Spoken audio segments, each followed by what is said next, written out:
شفاء لروحي وحبل المتين ورحمة قلبي وحصن الحصين.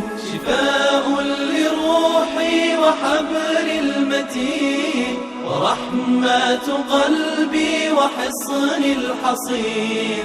وأمن حياتي وخير الدليل إذا تهت يوما مع الحائرين. فقرآننا هدينا والحبور وبشر يسلي الفؤاد الحزين.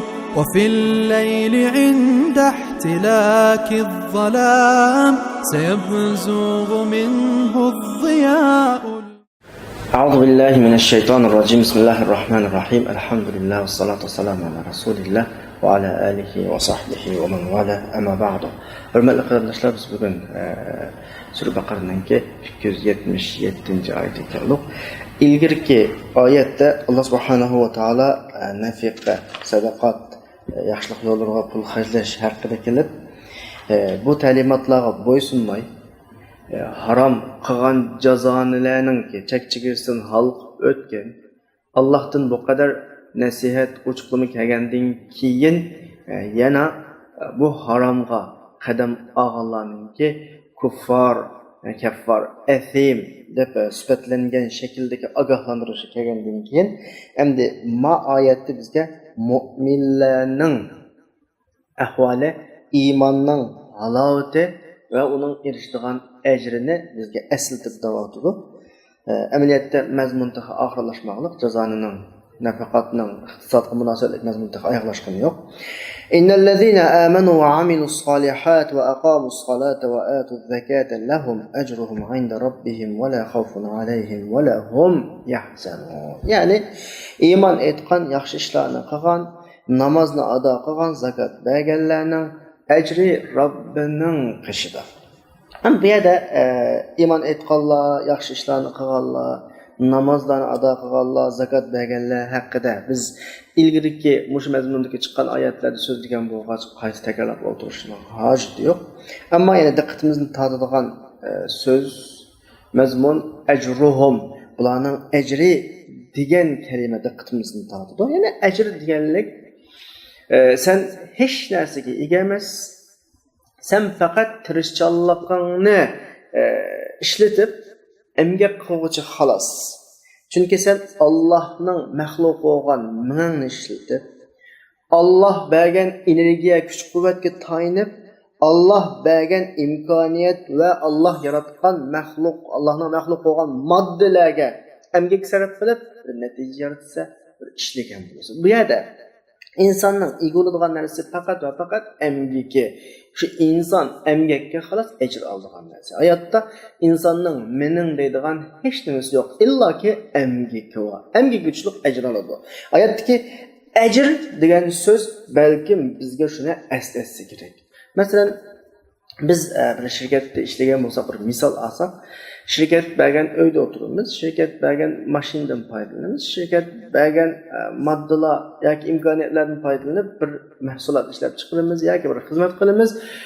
Biz hech nimaga ega emas. Uymi shirkatning, mashinami shirkatning, xam material shirkatning, zavod shirkatning bizning bu yerda banasini faqat va faqat emgakimiz. Unda olganda o vaqt biz ishtirg'inimiz nima bo'ladi? Sadece faqat va faqat ajr bo'ladi. Oyatdami ajr degan so'z balkim bizga mushuni xotirlasa kerak. Dunyoda sizning hech nimang yo'q demoqchi Alloh subhanahu va taolo. Hatto san nima o'tib qolsa, o'zingga emas. Aqlni san Alloh berdi, mening aqlim Allohning maxluqi, jismim Allohning maxluqi, atrofimdagi imkoniyatlar Allohning maxluqi, ishlatayotgan moddalar Allohning maxluqi. Faqat va faqat sening birdan-bir qilgan ishing tirishchanlik qilib emgak qilish. Shu boshqa olganda buning loyiqalik faqat va ajr. Bu bir bizning diqqatimizni tortadigan bir nuqta bo'lib qolsa, ikkinchi nuqta inda robbihim degan so'z ilgirki biz bayatning haqi degan mazmunlarni ta'kidlaydi. Ta'kidlagandan boshqa bizni xotirjam qiladigan bir nuqta. Ajr odatda normalda biz inson bunu sübutimiz bilen insanların mücazını bilimiz ya. Bizning ecrimiz, bizga o'xshash insonlarning qishda qolib qolsa, balkim xotirjam bo'lmaslik mumkin, yeb olishi mumkin, unutib olishi mumkin va undaq degandek. Ammo bizning Robbimizning nazarida qishda bo'lgandan keyin bizni bu orqali xotirjam qilyotdi.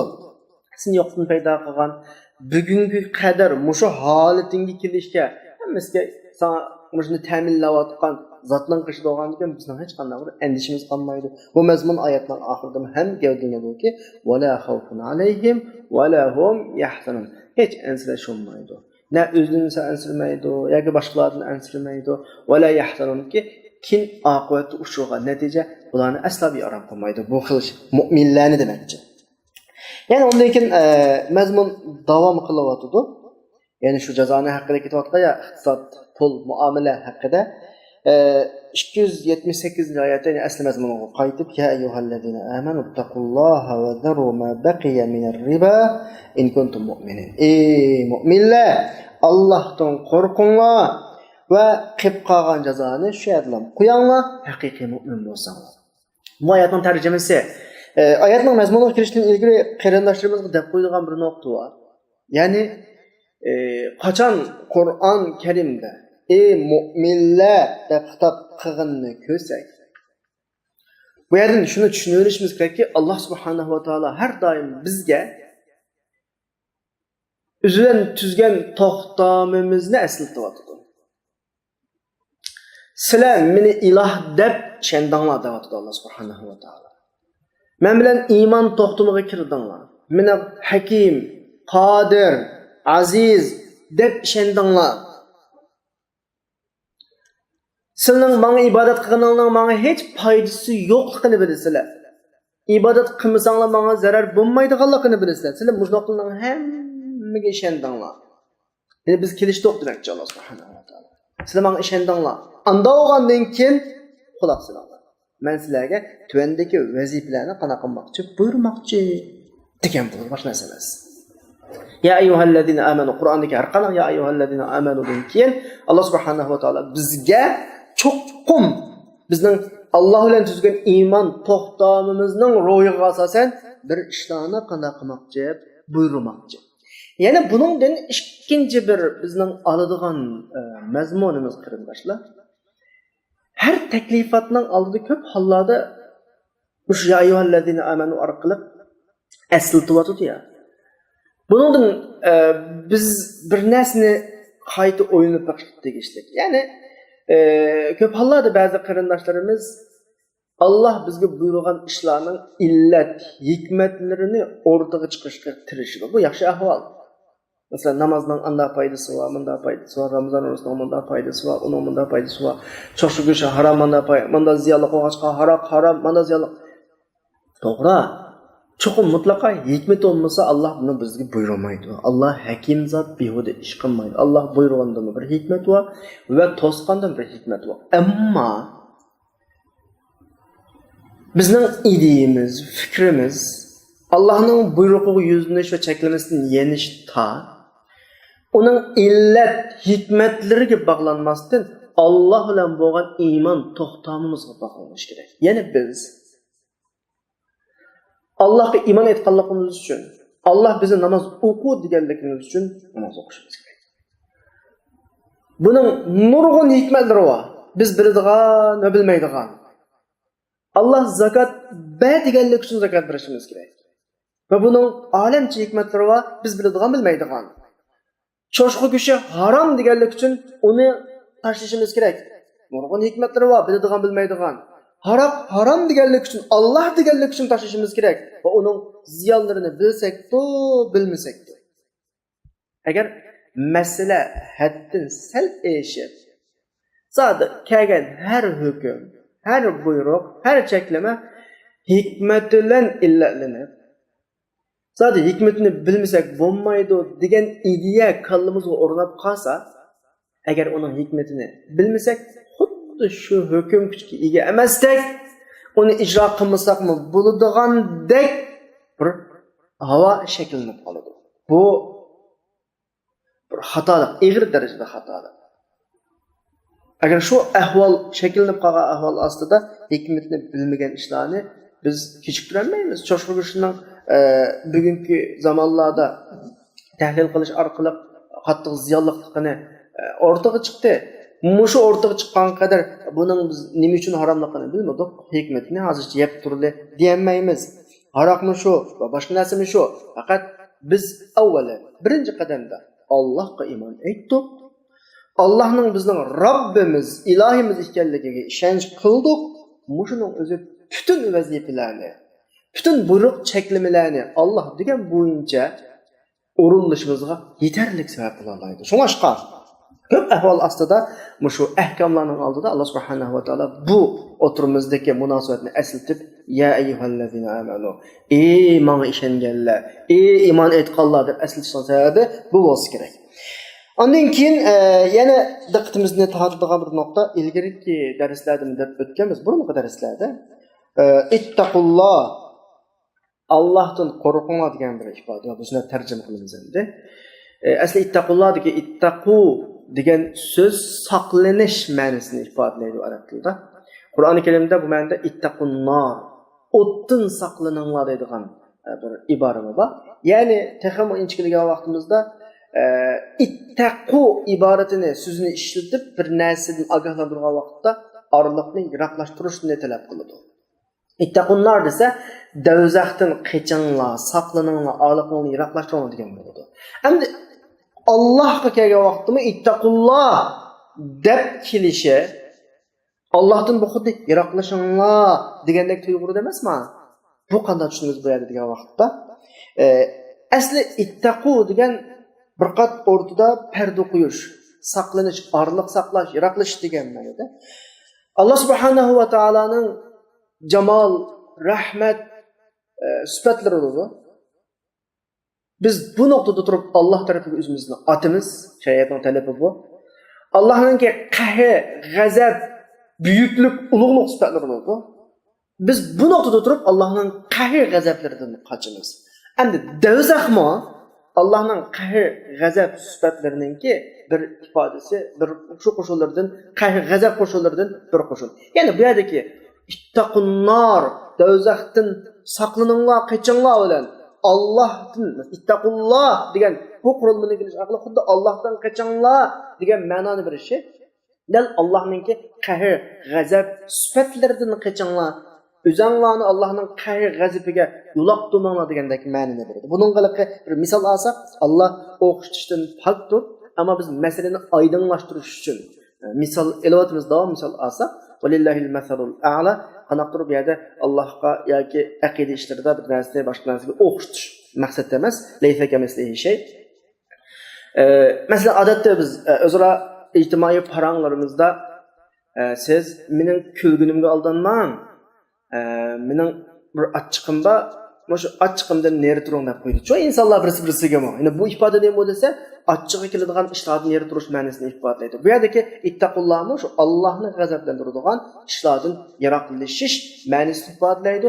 Qandaqdir Allohdan yiroqlashish emas. Shariat bizni Allohga o'zimizni etishga buyuruydi. Bu yerda Allohdan yiroqlashinglar deb, unda ta'tir ma'no bu yerdan chiqmaydi. Anikin oyatning asosiy mazmuniga kelsak, yine şu cezanı haqida ketyapmiz ya, oyatda bizga demakchi bo'lgan muhim masala va zaru ma baqiya min ar-riba, jazonini kelgan yerda to'xtanglar dedi. Qilib qolganini shu yerda tashlanglar, haqiqiy nim bo'lsanglar, mu'min bo'lsanglar. Endi Alloh subhanahu va taolo masalani bir nuqta qo'yiblar kesmoqchi. Bu tugamaydi masala. Jazona unda tunugun bugun shakllanib qolgan narsa emas. İqtisodning yildiz to'mirlarigacha singib ketgan bir ish. Mening elayotgan yillardan elayotgan jazonan bor boshqalardan masalan va boshqalardan elishim nurg'un qarzlarim bor, jazoni qarzlar. Am buni tugutib olsin, ondan keyin yonsin desa yoki ap bo'lganning hamini qaytasin desa, masala murakkablashib, masala hal olmaydi. Alloh nima deyotdi? Oldin Allah'tan vaziyet geldi, cezana haram oldu, toxtaysa müşhede. Ağının ketti, bundan keyinkini taşlaysa davatıdı. Ağının ketti, bundan keyinkini qana qilsa, taşlaysa. Sen muşu bir sızık degen, bir sızık siz diyen Allah. Cezana haram degen sızıkın sizde, bu sızıkın oldudaki hiç qanday hisobat bu sızıqning keyinde qilinmaydi. Sen bunun aldı cezanı xora olsan, müşerden ötse, bütün cezanını taşlaysa, ep boğunun özağının qip qalğan cezanını ammaysa, bundan keyin pakiz mümin bolsa. Yani pakizlaş sızıqning birini sizdim müşerdə. Kesip lan. Yani ahının uzağının felahu masalaf. Ketkini ketdi. Amma yani ilişin opqa, cezanıdan ilişin opqasa, malның əsli məbləğ emas cuma, cezanıdan ilişin opqasa, bunu şu haman qana qilsa, taşlaysa.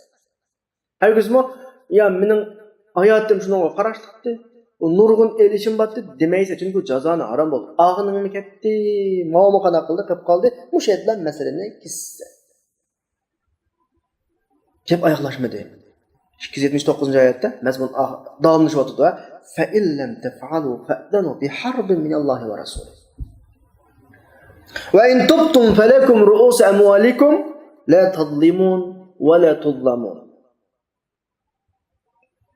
Eğer onlar kılmasanız Allah ve Allah'ın Resulü'nün bir canga kirdiğini bilip koy. Allah'ın Resulü'den boğan çoğun canga kirse sen. Yani karşında Allah ne? Allah'ın Resulü'nü tapsa demeyecek. Yani meni versen aldığında Allah'ın Resulü çıkırdı. Eğer tövbe kılsana, asli meninglarni alasizlar, sizlar zulm mu qilmaysizlar, zulm mu qilinmaysizlar. Mazmunga sotib kiramiz.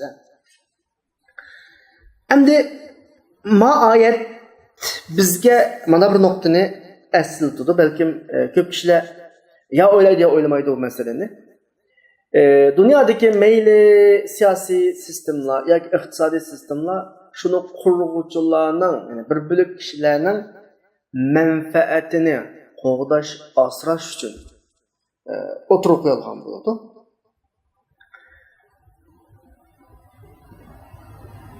Endi ma sistem, ma hozirgi oyatdagi Allah subhanahu va taolo to'xtaysa müşahede, tugutsa jazoningni, ağının uzağının bundan keyin ammaysa degan mao nizam. Bu yerda ikki turli adam bor. Birisi jazoni xo kishilar. Yana birisi gaydangcha qarzga patqan bir bilik ojiz kishilar. Mushu sistem orqali Allah subhanahu va taolo men ikki turli odamlar bo'lgandan keyin birisi ma jazoni qilayotgan, qarz qilayotganninki asası menfaatini qo'g'dimi sonmaydi. Bu bir menfaat. Çünkü bunun bir adam. Ve ma qarzga gaydangchi jazoni qarziga patqan ma ojiz odamning menfaatini qo'g'dimi sonmaydi. Çünkü bunu maydi. Bunun menfaatini qo'g'dash uchun Allah subhanahu taolo bu yerda bir siziqdan birini sizdi. Bu siziq bu yoqnimi va u yoqnimi nimaga uchratmaydi, ziyon uchratmaydi. Dediki, gaydangchi qarzga patqanlarni qarzini qutqazdi. Sen jazoningni qapag'ini olmaysan. Qo'ysa. Mesela müşakirge vaqtda burun zulmga uchirgan, haqiqiy jazoni qarzini o'tab, gaydangicha, patangicha qarzga qatqan kishilarni tirildirib, bular endi o'ziga zulm qilgan odamlarga qaytadan zulm qilib qilishi mumkin. Ya'ni odamning asli meli var ya ma'ulda. Asli bergan puli jazoni qarz emas, asli pul. Bunun bermasligi mumkin odamlar. Sen qo'yli bizdan necha yilning yoqi, necha ming ortiq pulni elib oldim. Ma'nim bermaymiz deb asli pulusini bermaslik mumkin. Allah bunu mu kesib? Va in tubtum falakum ru'us amwalikum. Tövbe qildingizmi? Asli malini saqlasizlar. Oyatning oxirida la tadlimun va la tudlamun. Sizlar ma bichorlarga, gaydangacha qarzga patrib ulug'imiz zulm qilmaysizlar. Va bular endi sal zulmdan qutulib, sizlarga zulm qilib asli pul bilanni evaladigan ishmi bo'lmaydi. Masalan, bu yerda kesiladi, masalan, oyoqlashadi. Sen ortiq jazoni olmaysa, ularning pulini qana qiladi, qaytarib beradi. Bu oyatdagi hozirgi mazmun shu. Endi oyatda yana bizning diqqatimizni tortayotgan masala fa'zanu biharbi minallohi va rasulih degan oyatdagi fa'zanu kalimasi. Bayatın tercüme qilgan vaqtimizda Allah ve Allah'ın Resulü tarafından bir jangni bilib qo'yinglar deb bilish ma'nosida tercüme qildi. Yani Arapçadaki izni, Uyg'urchada qo'limiz izni verdi debchi, ruxsat verdi degan ma'noda, yani bilish, ashu so'z shu. Anikin Arapçadaki Kulak degan so'zni uzun deydi. Yani izni uzun azan, namoz o'qiydigan azan hammasi yildizi bir so'zlar. Yani arab tilidagi alif, zal, nun 3 harfdan tuzilgan so'zning asli kök ma'nosi bir narsani bildirish ma'nosida. An texmo inqapasak uzun, quloqdagi uzun anlash. Endi anlash bilan bir narsani bilishning o'tirda ne aloqa bor desa, insonning idrok tuncu vasıtası kulağıdır. Kur'an-ı Kerim'de Sure Nahl'da mı? İnsanınki idrakat vasıtlarını Allah bize bayan kılan vakitte avval kulağına bayan kılıyor. Wallahu akhrajakum min butun ummahatikum. Allah sizden analığından kuskudan çıkardı. La ta'lamuna şeyin. Siz hiç kana idrak, hiç kana marifet, ilim marifet yok. Ve ja'ala lekumus sem'a vel basara vel af'ide. Kulak, göz, yürek yarattı da kulak birinci o kıl kılıyor. Odatda quloq idrokatninki bir narsani bilishning tunji a'zosi. Yana tug'ilgan kichik bolalarni doktorlar uning a'zolarini tashviga vaqtda avval quloqni tashvilaydi, ham quloqning sasiga usulda, ammo ko'z asal vaqt o'tgandan keyin vazifaga kiradi, ammo quloq tug'ilibla vazifasini o'rindig'ila boshlaydi. Hatto inson uxlab qolgan vaqtda ko'zning vazifasi to'g'risida ko'maydi ko'z, ammo quloq har doim anglash holatida bo'ladi.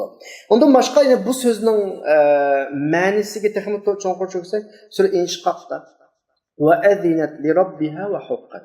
Robbiga quloq soldi, Robbining so'zini angladi va haqli qildi degan ma'noda va azinat bo'ysundi, angladi degan ma'noda.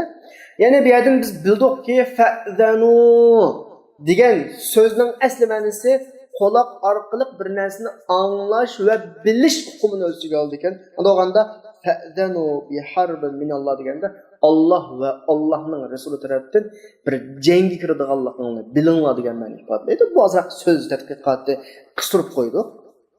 Undan keyin Allohdan bo'lgan jang va Allohning rasulidan bo'lgan bir jang, urush deb ikki urush o'rtaga chiqdi. Allohdan bo'lgan urushni qana urush hamdir. Tabiiyki insonlar o'rtasidagi masalalarni misolga olsak, kichik bolalarni urushib qilish, o'zimiz bilan teng odam bilan urushib qilish, kuchli insonlar bilan urushib qilish, buning o'tirida tabiiy farq bo'ladi. Biz urushmoqchi bo'lgan obyekt nishonning ahvoli qarab turib, urushning hajmi belgilanadi ya. Endi Allohningki qudrati bizga nisbatan bir cheksiz bir qudrat endi u. Biz uni ihota qilib bulanmaydigan, sizib bulanmaydigan, belgilab bulanmaydigan, tasavvur qilolmaydigan darajada bir qudrat bo'lg'achqa Alloh bilan bo'ladigan jangning qanchalik yuqori darajada bo'lgan jang ekanligini bilib bulanmaymiz. Buning sura Mudassirning 31-oyatidagi va ma ya'lamu junuda robbika illa huwa. Robbingning qo'shini faqat Robbing biladi degani biz ma jangni tasavvur qilolmaymiz. Endi Allohning rasulining jangi, maliki Allah va Allohning rasuli bilan bir jang kirdi ya, Allohning rasulining jangi biz tarixlarda o'qigan payg'ambar va payg'ambarga iymon etgan mu'minlar to'pininki jamiyatni nachar pisliklardan tozalash uchun olib boradigan kurashlari mushu jang shu. Ya'ni Alloh subhanahu va taolo ma oyatda noyat kesib bir uslub ishlatdi. Keskin uslub juma. Zadi tashlamasang oldingni men bo'lam degan gap. Odatda biz boshqalarga eng og'ir tahdidga vaqt boshlaymiz. Mashta bo'ladi bo'lmasa oldingda meni ko'rsa degan gap. Men bilan ushursa degan gap bormi? Alloh subhanahu va taolo eng yuqori shakldagi uslub bilan bu ishga cheklama qo'ydi. Undan keyin yana masalada hech qanday bir yo'chuq qoldirmaslik uchun endi burun zolim jazoni xo'log'i tap qilib, uning gapini qilib, sen avni buzaq qilma deb kelib, jazoni xo'lining bir ensirishi bor. Chunki dunyoda bunda bir ish bor. Bir zolim bir mahal bir mazlumga zulm qilgan bo'lsa, mazlum zulmdan qutulgandan keyin zolimga zulm qilish mumkin. Yani ortada o'zgargan hech kim bo'lmaydi. Burun B'ga zulm qilgan bo'lsa, keyin B zulmdan qutulib A'ga zulm qiladi. Yani zulm ortada bor. Faqat adam almashgan bo'ladi. Ammo islom maqsad burungi zulm qilganni zulm qilganlarga yetkazib berish emas. Zulm qiluvchining zulmini to'xtatish, zulm qilinuvchininki zulmga uchrashini to'xtatish. Yine barabar bir holatda turish. Adolatni bu yerda ta'sis qilish, zulmni yo'q qilish. Bu o'g'achqa oyatning oxirisida Alloh subhanahu va taolo bunimi kesib bu masalani falakum ru'usu amwalikum zulm qilmaslar ki asli mablag'inglarni olasizlar. Burun 1000 so'm qarz bergan bo'lsanglar, jazonisini, usmini olmaysizlar. 1000 so'mni so'm olasizlar. La tadlimun va la tudlamun. Sizlar ulug' zulm qilishga bo'lmaydi va ul tarafdan ham zulm qilinmaysizlar. Chunki islomning maqsadi dedi-ku, zolimni mazlumga tutib turish emas. Burun zolim mazlumi tarafdan kim zulm qilinsa o'zgargan hech bo'lmaydi. Yani orada zulm tugamaydi. Mesele zulmni tugutish, zolimning zulmidan to'xtatish, mazlumni zulmga uchrashdan to'xtatish, barobarlik shakllantirish. Islomning maqsadi bu. Bu nuqtadan shu yerda ikki tarafning masalasini qanday qilyapti, bayon qilyapti yani. Yani sen burungi zulmni to'xtatsan ve xotirjam bo'lki, sen zulm qilmaysan. Yani mesele qanday qiladi tugaydi. Ansirama demakchi. Çünkü zulm qiluvchilar nima uchun zulmni davomli oshirib, uzluksiz to'xtovsiz ma'no desa, zulmdan to'xtasa o'zining zulmga uchrashidan ansiraydi. Ma nuqtada zulmni davomlashtiradi. Alloh buni xotirjam qilib zulmga uchramaysan sen davotida.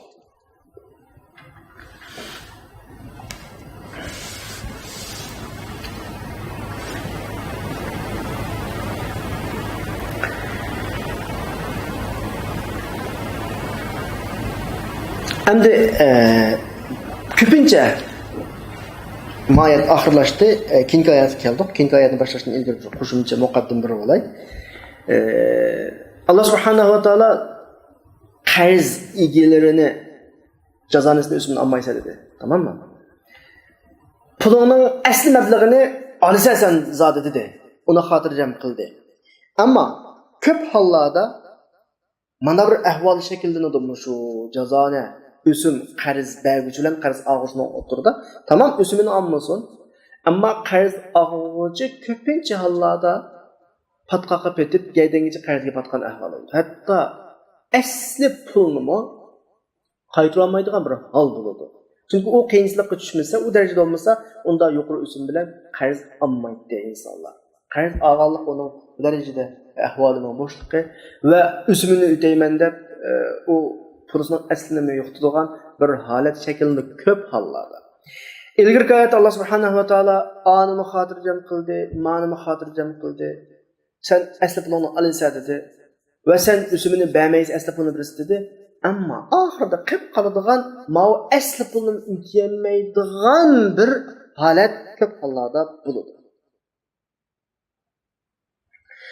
Mushunga nisbatan Alloh subhanahu va taolo böyle mazlumni zulmdan qutqazdik deganlik bilan bir ko'z oldida bir qorong'ulik qo'ygan, qarshi taraf endi asli pulni qaytarishlar hujam deydigan bir yer bor. Uni qaytarolmaydi yoki ahvoli yor vermaydi endi hozir navbatda qaytarishga. Uni normal hayotning davomlashishi uchun. Yana bir qorong'ulik va'da oldida Alloh subhanahu va taolo bunga nisbatan bir umid ishkidan bir qanday qilib yechib, agar sizning qalbingizda haqiqiy iymon o'rnagan bo'lsa, iymon sohasida pishpitilib, usumdan, jazonidan voz kechgudek holatga kelgan bo'lsanglar, aniyada yana bir yaxshilikning ishi bor. U o'simi va in kana zu usratin and qarz to'laydiganlar. Usumni bermaydigan bo'ldi.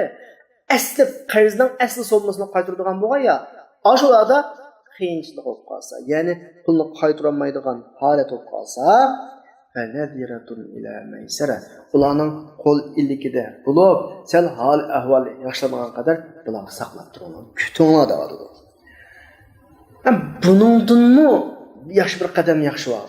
U qaysi desa, va an tasaddaqu khayrul lakum. Amsal yillarcha ularni so'mirib, ulardan jazoni olib foydalangan bo'lgan ekan, endi hozir qolasanglar u qiyinchilik qilib qolgan bo'lgan ekan, ya bayatın degandek saqlanglar.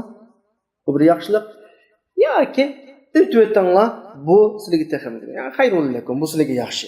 In kuntum ta'lamun. Agar sizlar masalaning mohiyatini qanday qilsangiz, bilsangiz deb yana bir eshikni ochdi. Bu eshik orqali avval zulm qilinganlarningki oldidagi qorong'ulik, qiyinchilik yo'q bo'ladi.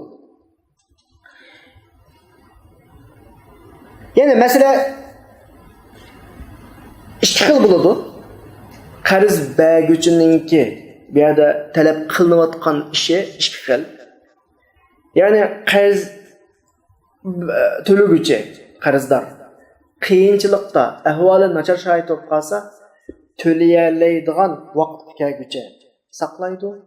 Bu qarz hisoblanib, buningga ajr yozildi ustiga.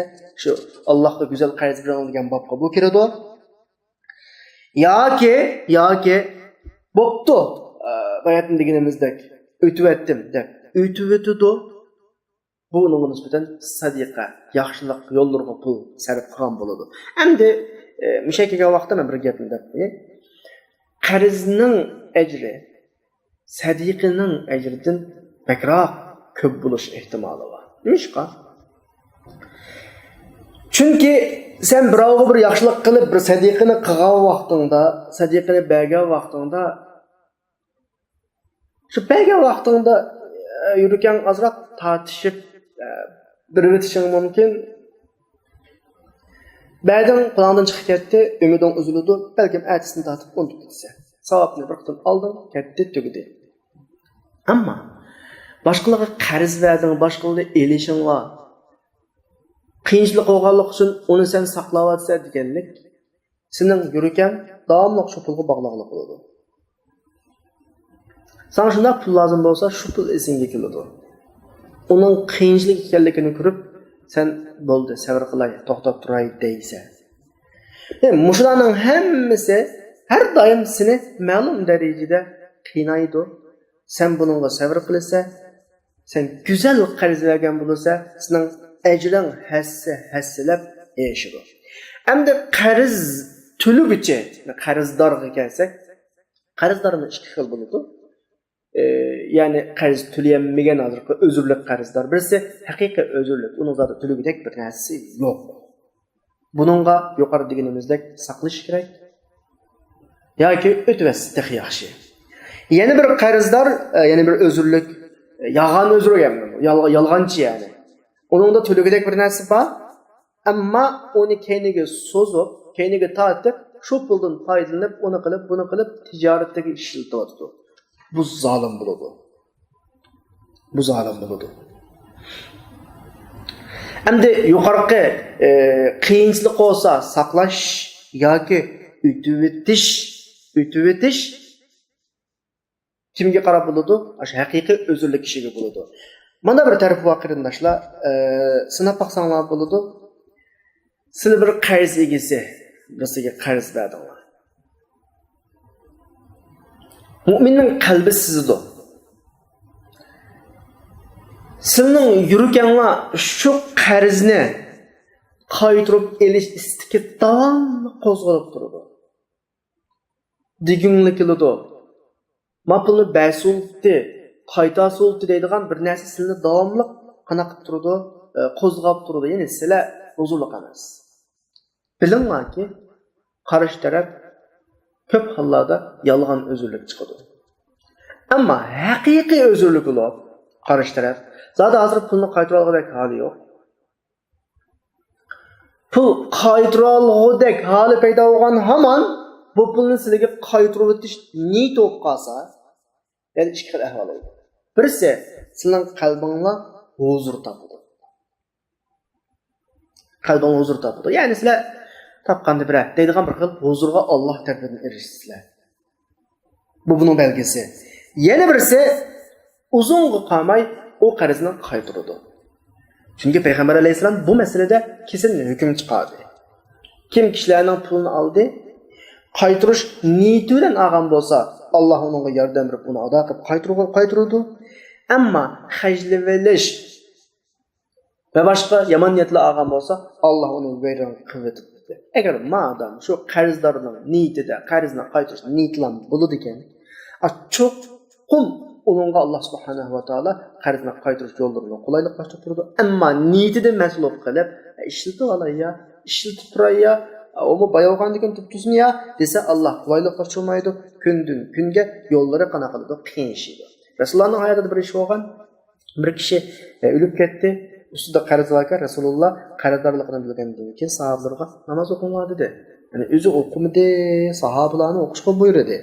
Nemiş ki oqumudu? Çünkü Resulullah meseleni bayan qılıb bolğan. Eğer bu adam haqiqiy ravishda pulni, qarzni qaytarish niyati bo'lsa, Allah çok ona yardım qılatdı. O hayatida qarzdar dunyodan ketmaydi. Lekin sahabelarni namaz oqumanglar demedi. Peygamber aleyhissalatu vesselam qiyinchilik qilib qolganlarga nihoyat rahat shaklda muomala qilishga buyurib, İmam Ahmad, Muslim, Abu Yusuf'dan rivoyat qilgan hadisda Rasululloh shuna deydi: qiyinchilikda qilib qolgan odamga ko'ngil bo'lgan, uningdan qiyinchilikni yo'q qilgan kishini Alloh subhanahu va taolo o'zining soyasidan boshqa soya yo'q shu qiyomat kunida o'zining soyasida qana qiladi, soyididi. Buning hammasi bu masaladagi masalani kesidir. Yani haqiqiy qiyinchilik bo'lsa, qarzdorningki, qarzning egasi uni saqlash kerak, u saqlay oladi. Allah subhanahu wa taala uning qalbiga rohatlik beradi. Hem uzun saqlamaydi, chunki qarshi tarafning nazarida, niyatida ado qilishlar niyat olib qolsa, cho'qim Alloh uni ado qiladigan yo'llarini uni qo'layliqlashtiradi. Masala bu shaklda. Anikin yana texmo masalani bir daraja ko'taryapti oyatda. Qanday kevadi oyatda? Jazonani olmaysa, mening aslini olsa, u qarada o'qon saqlaysa, yana bir daraja ko'tarib masalani nima deyapti? Wa an tasaddaqu khayrun lakum in kuntum. Agar bilsanglar, buni talab ütüvetsanglar, Allah yo'lida chiqib qilivetsanglar, agar haqiqiy qiyinchiliklar qarab baqsanglar, uni olaman desanglar, uni nurg'un baldırib va qiyinchiliklarni qiynab o'tvetdinglar. Bu gayet güzel bir iş oldu. Biz yukarıda ilgirki ayetlerden bekcik koyup kettik. Şu yaşlılık yollarına çıkım kılışınınki ecrini, Allah yolda kısatlarını serip kalan acizlarının beşini sılgan kişilerininki bir yaşlılığının netçi yüz hessilen kayıtlıqallıqını uruk selip onun ağan məhsulat misalları bilen bu bizge qanaqlarında düşündürüldü. Kur'an-ı Kerim'deki cennetin huzur halavetleriyle halavetlerine erişidiganlarının ki muhsin ikenliki nurgun ayetler tilgilinde innel muttaqina fi cennati ve uyun ahizina ma atahum rabbuhum innahum kanu qabla zalika muhsin de qanaqlarında tilgilinde bu Zür Zariyat'taki ayet mesela bu mesela ayetning o'zidagi kanu qalilan minal layli ma yahjaun kechidagi tahajjud bu farz ish emas. Va bil ashari hum yastaghfirun istighfar aytish farz emas. Bu ham nafl ishlarga jannat va'da qilingan ish yo'q. Jannatning asosli va'dasining nuqsi bu yerda nuqsi muhsinin. Muhsinin odamlar ashta atdiganda istighfar aytish kechida tahajjud o'qish qatorliq ishlarni qiladi. Ammo muhim nuqta muhsin. Muhsin degan nima bo'lsa, o'zining ustiga tushgan majburiyat, farzlardan halqib muomala qiluvchi bu muhsin bo'ladi. Sen farz zakotingni berding, uningdan halqib nafl sadiqa yaxshilik yo'llarga xarjlading, sen muhsinsan. Bu bir nuqta. Anikin yana bir masala qarindoshlar, shu iqtisod xarjlash, pul sarf qilish yaxshi yo'llarga. Allah bergan imkoniyatlarni boshqalar o'rtaqlashish, paylashish masalasida Allah subhanahu va taolo mu'min musulmonlarga ikki xil pul xarjlash, ikki xil chiqim qilish mas'uliyatini yuklagan. Birisi belgilangan, ya'ni miqdori belgilangan. Masalan, 2.1%, 40%, 10% degandek zakat, o'shri degandek shaklda belgilangan bo'ladi. Buning o'zi sura Ma'arijdagi vallazina fi amwalihim haqqun ma'lum lis-sa'ili wal mahrum. Ma haqqun ma'lum iniq belgilengen haq deb zakatni ifodalasa sura Ma'arijdagi, sura Zariyatdagi va fi amwalihim haqqun lis-sa'il vel mahrum. İki ayet o'xshash illaki ma'lum yo'q. Zariyatdagi oyatda bir ayet haq va pul mollarida o'tashga tegishlik deydi, bir oyatda iniq belgilengen haq va deydi. İniq belgilengen haq, zakat, o'shri uning miqdori belgilenganini ko'rsatsa, ma belgilengen degan qo'shimcha yo'q oyat belgilenmagan bo'lsa-mu haq va. Senin ehtiyacından eşkan har qanday pul mol sen yig'ib saqlab oladigan, duyulib oladigan, to'plab oladigan narsa emas. Atrofingdagilar bilan oz bo'lsin, ko'p bo'lsin qana o'rtaqlashishing kerak. O zakat faqat inson manmani boshqa yaxshilik qildim deb o'yladigan şey. Bu majburiyat, aniq belgilangan majburiyat. Hatto ba'zi fiqhshunoslar zakatini bermagan odam o'g'ri hisoblanadi, o'g'rining muomalasi, o'g'rining hukmlari yurgiziladi degan darajada zakatni yo'qirdi. Zakatda faqat aslo zakat beruvchining bir tiyinlik haqqi yo'q. Ammo zakatdan boshqa farz emas, nafli shaklda uning miqdori, uning ko'lami belgilanmagan bir haq va uni oz bo'lsin, ko'p bo'lsin qana qilishing kerak. Boshqalarga o'rtaqlashishing, paylaşishing kerak. Endi biz ilgirki oyatlardan ta hozirga qadar da kelgan vaqtimizda bir narsa tushunimiz kerak. Allah mu'mindin, yani iqtisod topgan ma'lum darajada qo'l ilgiri bor mu'mindin ma'lum haqqidan, ma'lum pul malidan chiqarishni talab qiladi. Boshqalardan paylaşni oladi. Bu paylaşış biz ilgirki darsimizda deganda 3 xil yo'ldan paylaşishdi, boshqalar o'rtaqlashadi. Ya zakat shaklida taqtsa ma'lum miqdorda pul madanni, ya sadiqa i'oni shaklda tarqitsa, ya qarz shaklda qana qilsa tarqitsa.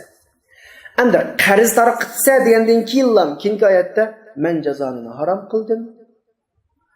Sen tarqatgan qarzingni qarzi hasan, go'zal qarz shaklda tarqitsa, bu ehtiyojidan oshgan pul malog'achqa boshqalar ehtiyojini qamdib olgan, o'zini o'ngishib olgan chaqqicha uningga o'zing qalbingdan chiqarib qarz bersa, ortiq bir narsa qaytarib olmaysa, bu shaklda bo'lyotdi. Bizga ko'rsatilayotgan ta'limot qanday bo'lyotdi? Bu shaklda bo'lyotdi. Ya'ni da'vatdiki Alloh subhanahu va taolo biz bu orqali jamiyatning sog'lom asosini hozirlaymiz deyapti Alloh bu orqali. Chunki esingda bo'lsin, jamiyat iqtisodga eng ko'p asoslanadi. Iqtisod masalasi buzildimi, chatoq chiqadi. Deb bo'lib, sening melingni saqlaymiz. Ya'ni meling kafolatga ega. Ammo melingdan ortiq, bundan ortiq jazoni sendan cheklaymiz. Ya'ni biz yo'lni o'tirdi ma'amiz. Sening pulingni elib olmaymiz, islomning da'vatini va sana ortiq jazoni usulni qanday qilmaymiz, bermaymiz. Faqat pulingdan jamiyat foydalanadi. Chunki sening ehtiyojidan oshgan pul bu. Buni saqlash haqqing yo'q deyapti. Ya zakat shaklida bersa, chunki zakat berishga majbur, yoki bo'lmasa nafli sadiqa i'oni shaklda tarqitsa, yoki bo'lmasa qarz shaklda tarqitsa, sening manfaatingni qo'g'diladi va jamiyatning ehtiyojini qanday qiladi? Qo'g'diladi. Agar unda qilmay, masalan yuqorida biz bayon qilayotgandek hal qilinmaganda chuqum jamiyatda bir masala chiqdi. Bugun chiqmasligi mumkin, masala chiqmasligi mumkin, kunlarni birida chuqum chiqdi, u vaqtda qaytarib ololmaysan hech nimani. Sening izzat obro'ying kafolatga ega bo'lmaydi, mol mulking, hatto jiningmi kafolatga ega bo'lmaydi deydi Qur'on. Endi Qur'on mashtavga chiqa, insonlar dunyosi mashtavga chiqa, jamiyat mashtavga chiqa, masalaga nuqul qonuniy shaklda muomala qilmay, vijdoniy shaklda qanday muomala qilyapti. Hozir navbatdagi dunyodagi davlat qonunlaridan chiqqanlar, davlat qonunini tatbiqlovchilar, keskin qonun deb bu shaklda hukm qiladi. İnsanlar jazolanishdan qo'rqsa, u qonunga amal qildi. Jazolanishdan saqlanolmaydigan fursatlar topsa, qonundan atlab desa o'tidi. Ammo Qur'on nima deyapti? Qur'on masalalarni hal qilishda ko'p hollarda vijdonga xitob qilib, vijdonni qo'zg'atib, insonlarni o'zidan qiladigan bir holatga keltirdi. Masalan, kishi birovning bir nimasini o'ldirib etsa, ikki tarafni naydi güzel shaklda bir yerga keltiradi. O'ldirilgan shaxsning valilariga afu qilsang sana ajr davati. Sura Baqaraning 178 oyati bor. Ammo o'ldirib sog'uvchiga nisbatan bunday deydi: "Faman ufiya lahu min akhihi shay." Əpu qılınğanlar olsa, əpu qılğıcı ülep ketken adamın ayıl tavabı adığa ihsan qılsın, diyet tülüsün davadıdır. Mavla anı keçirim qıldı, əmdə bak keçirim qılınğıcılar, keçirim qılğıcılarının qalbideki yarığa məlhəm boğudək, onunla ihsan qılışır. Demek, ikili tarafını qozğab, meseleni güzel həll qılmaqçı Allah subhanahu wa ta'ala. Mesele maçta olan iken en ahırda Allah subhanahu wa ta'ala 281. ayette meseleni kesiflan hem öyle bir yerdeki karız ağıcı, karız bəgücü, pılmal, topluğucu, zakat hem öyle kanak vardı bir esker edip en ahırda vettaku yevmen turca'une fihi ilallah Allah tarafındaki kayıtıdığın şu günden korkunlar da var. Yani bayatın korkuş mənisi bayatın ittaqunlar da sözlü gelmez mi? Şu. Bu günde buluduğun sual sorak. Bu gündeki korkunuşluk insanı korkuduğun hadiseler. Hemmisi Allah subhanahu wa ta'ala'nın ki Jalal sıfatının təhdikə giriyordu. Allah'ın qəhir, qəzəb sıfatının təhdikə giriyordu. Yani bunundan saklanışımız gerek. Turca'una fihi ilallah. Yani bu günün umumi əhvalini bir qıl korkunuşluq təsvirlər adıdır. Allah'ın ki qəhir, qəzəb olduğun gün, muşu gündən qana qılanan qorqunlar. İnsan olub olsun, turca'una fihi de ma kurulmanın şekli. Tercüme vaqtda Allah'a qaytırıldığan gündən qorqunlar da adıdır ya, qaytıdığan emas. Yani bu gündeki qaytış insanın özünün ixtiyarı bilan bulmaydı, qana oldu, mecburi buludu. Sen qaytışını hala, yoki qaytışını halama, mecburi halda bu gündür. Barisa, anağan gün muşu gündün sen qana qılğın, qorqqunda adıdır. Endi mümin bilen gayri müminin bu günkü tutkan pozisiyasında sel fark var. Müminler baştilla bu günge baradiganlığı işinidu, kallasında baradiganlığı bir ma'lum derecede tayyorlik qiladi. Sura Baqaraning 45-46 oyatda "Vesta'inu bis-sabri was-salat ve innahu lakabiratun illa 'alal khashin allazina yazunnuna annahum mulaqu rabbihim ve annahum ilayhi raci'un." Müminlerin ki muttaqillarning sifatida muttaqil özünün Allah'a uçuruşduğanlığı, Allah tarafından kaydedildiğanlığı işencisi var deb tasvirlanadi. Onda olan için Allah tarafından qaytışqa müminning qalbida tayyorlik bo'ladi va bir xil qiziqishiladi. Qiyomat jannatga erishib qolsam deydigan bir umid bo'ladi. Müminning ahvoli bu bo'ladi. Ammo g'ayri müminim deydi suraning 13-oyat degandek yawma yud'auna ila nar jahannama da'a. O vaqtki mümin emaslininki dövzaqqa taşlandıgan, dövzaqqa aprilgan kılmışları intayın qattiq, özü xalamaydigan mana şekilde buludu. Yani bu ayet bizge şunu tasvirlab atadi ki, hamma adam tayyorligini güzel qilsin, qiladigan majburiyatlarini ado qiladigan mas'uliyatlarini joyida ado qilsin, esonlik bo'lsin. Sen bexillik qilgan şu mal dünya, sen ağan şu cazanın hemmisi özünün küçüğüne kıyamet günü görürsüdü. Sen şu günü barasa dünya mal dünyanın hemmisi qap qalıdı. Ahiretke baradığına sen qılğan yaxşı əməlin bununla tayyorlik qılınlar deb Allah subhanahu wa taala 271 oyatda yuqorqi chiqim qilish, yaxshilik yo'liga sarf qilish, andan qarz cazanı qatorliq masalalarni mushada oxirlashtirdi. Bugungi darsimiz mushada oxirlashdi qarindoshlar. İnşallah kelesalik dersde yine muamelege münasebetlik mezmunundan başlayımız 272. ayetten. Kürüşkiçe hemenlarını Allah'a emanet kıldım. Esselamu aleyküm ve rahmetullahi ve berekatuhu.